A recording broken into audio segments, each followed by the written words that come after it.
There is a very simple line near the end of the Legend of Vox Machina Season 4 that crystallizes everything the show has been building toward across 12 episodes.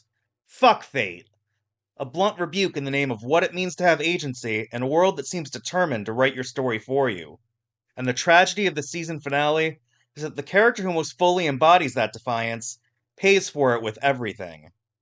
Keyleth, who earlier this season saw herself reflected in Delilah Briarwood's catastrophic devotion, refuses to accept the fate that the Matron of Ravens has written for Vax. She kills the Whispered One's mortal body, she heals Vax's blight, she believes for one extraordinary moment that she has rewritten the ending, and in doing so, she completes the Whispered One's ascension. This is the show at its most ruthlessly honest. Actions, however well intentioned, carry consequences, and the line between heroism and hubris has never been as clear as anyone in Vox Machina wanted to believe. The arc of The Legend of Vox Machina, adapted magnificently from the narrative framework originally established by Matthew Mercer in the role-playing campaign he constructed for these voice actors, has always been about the gap between what these characters think they are and what the world needs them to become. The season opens with the best recap in the show's history.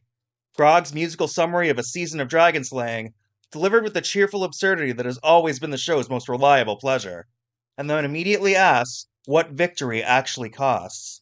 The Chroma Conclave is defeated, and the world is technically saved, towns are still ruined, and people are still suffering. A cult has emerged in the wreckage, worshipping something considerably more dangerous than any dragon.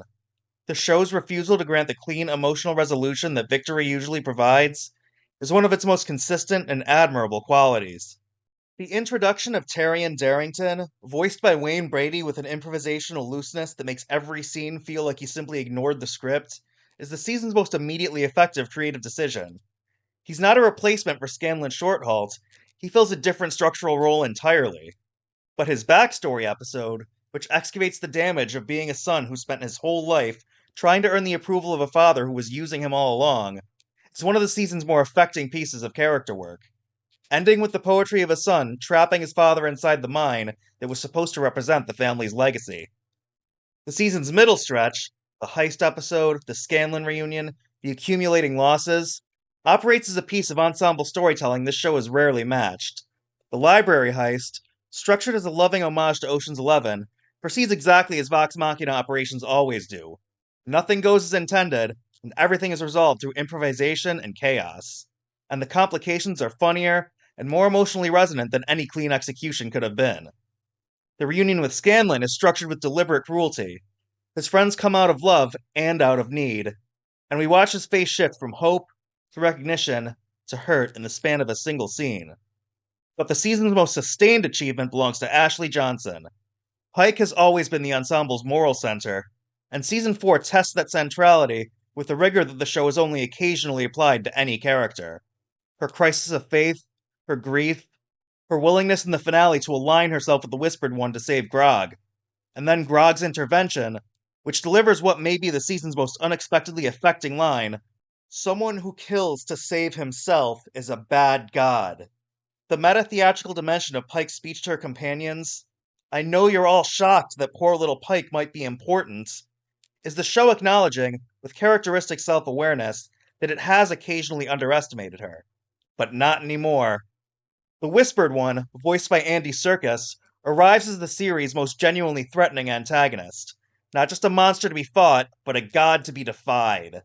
And the revelation that Vox Machina has been playing into his hand from the beginning, that Taryon's arrival brought the team together, that Keyleth's intervention completed his ascension, retroactively reframes the entire season as a tragedy of good intentions. The final image of Vox Machina kneeling before this terrible new god is the lowest point these characters have ever reached, which is, of course, exactly the right place to begin a final season. The fifth and final chapter has already been greenlit, with the story of Exandria set to continue afterward in the Mighty Nine, and Season 4 has accomplished something rare.